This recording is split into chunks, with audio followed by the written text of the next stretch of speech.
U.C.C.S. Center for the Study of Government and Individual is proud to present Gary MacDougal, author of Make a Difference, a spectacular breakthrough in the fight against poverty, on May 1, 2008, Colorado Springs. I want to say that the Center for the Study of Government and the Individual has been formed for the last 7 years, maybe 7.5 years. We have one major concern. We're studying the impact of government on ourselves as individuals, because we're rooted in the belief that the Constitution called for limited government so we would have more freedom.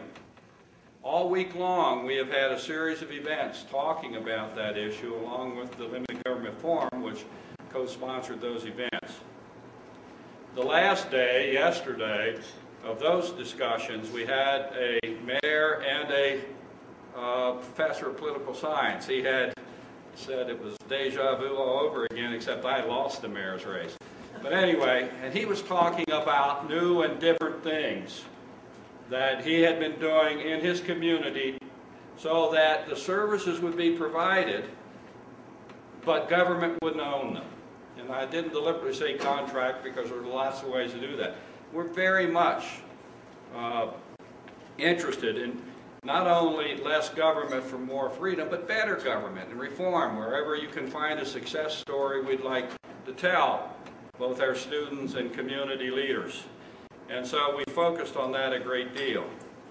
Tonight we're fortunate, really fortunate, because it's a success story about government. Well, a failure and a success story about government. Because our speaker is unique, and I'll introduce him in a moment, in that he was picked by a governor to take existing government agencies and to reform them. And he's going to tell you that story. For those of you who read the book, you already know. But it was a remarkable story. Gary MacDougal. He was CEO, former CEO of a highly successful Fortune 1000 company. Why don't you come join me and she can film you while I'm bragging about you. Something I can show my mother, maybe? Yeah, there you go. He was a former CEO. He served 4 years as chairman of the Illinois Governor's Task Force on Human Services Reform. I'm telling you, if you haven't read the book, can you believe he did it? He'll be telling you. He is currently an advisor to the Governor's Task Force on Human Service Reform in Alabama. This was in Illinois, his first experience at it.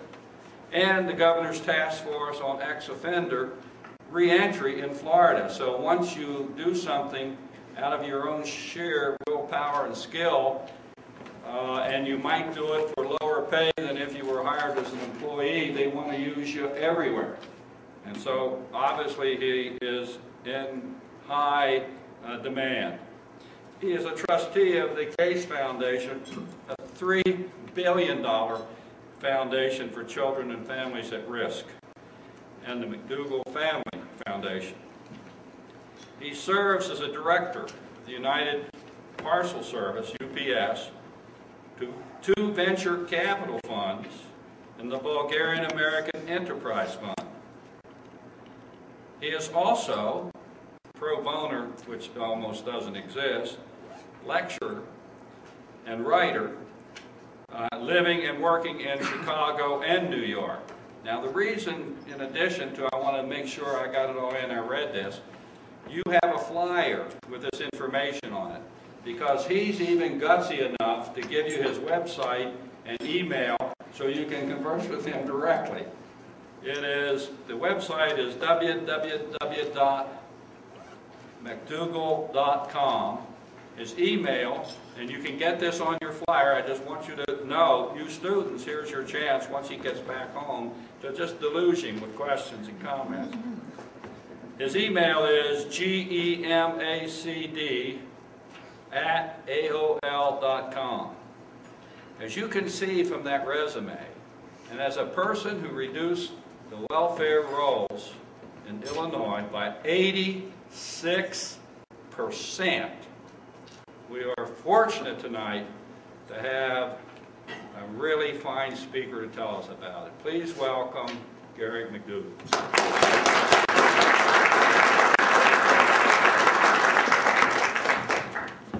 Well, if I'm half as good as he says I am, you're going to be okay tonight.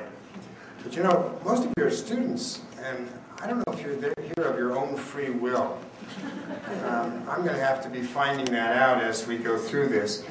And he's forcing you. I mean, he sounded pretty darn tough. Each table has to have a question. And so we'll see how that works. I hope it works well. But thank you, Jim. You know, anybody who invites me back, it was about a year ago I spoke to a group here in Colorado Springs, actually 2 different groups. And when they invite you back, it means maybe you didn't do so badly the first time. But for the folks like Joe Woodford here, who has a very fine manufacturing company that used to be a competitor of mine back when I was in the real world, to come twice to hear me speak, that is beyond Call of Duty. I do appreciate it. I'm really glad to be here. I love Colorado. It's so beautiful today. You know, you had a little snow when I came in, and then the snow cleared, and there was sunshine in the mountains, and I kind of got it all, and I've only been here 3 or 4 hours. It's so beautiful. Obviously a very intelligent audience because you live here, and that's a smart thing to do. I've always liked Colorado. I had a company here, Transit Tube, that was in Denver, that was the largest maker of, guess what, pneumatic tubes for gambling casinos and hospitals. And I love to ski, and so this is, and I've been in the hole in that mountain to see NORAD, so I feel very comfortable here. But you know, being a Hardy group, to come to dinner to learn about welfare reform, I mean, give me a break. That's got to be difficult. But you know, there's a famous physicist, Richard Feynman, who said, everything is interesting if you look deeply enough. And I think that's really true. But when it comes to welfare reform, and it's in the evening after a long day, there's been some research as to what a typical audience behavior might be. And for the first 20 minutes, they pay attention. The second 20 minutes, their mind starts to drift. And for the third 20 minutes, the research shows that their minds are off into sexual fantasies. And so, I'm going to promise you that I will not talk so long that you'll have a really good time. Let me start by asking you, how much money do you think the federal and state governments now spend on moving people from poverty into self-sufficiency? Can anybody guess what that might be? In fact, how many of you had read my book, or let's put it this way, how many of you have my book? Okay. You know, Barack Obama, I saw a couple of times ago, he was involved in this project. He was in the minority. And he said, well, you know, Gary, I've got your book in my library. And I said, well, have you read it? And he said, yeah, I've read it, and my name's not in it. How come? I was very helpful to you on it. And I said, well, you were in the minority, and I put the 2 majority senator leaders in it. I know you were helpful, but besides, I didn't know you were going to get to be so damn famous. And he sure is. In fact, my piece on Jeremiah Wright is now in the on deck list at the Washington Post, but that's a whole other area.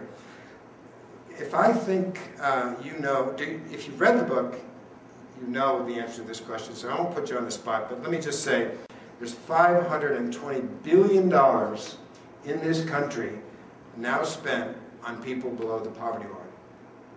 That is a hell of a lot of money. That's Medicaid, that's welfare, that's food stamps, that's all the various programs. It's not 100%, but most of it is directed at people below the poverty line. Do you know how many people there are in poverty in this country? Well, that's about 12 or 13%. You're talking about 35 million people or so. So the per capita spending on people below the poverty line in this country is more than $10,000 per person.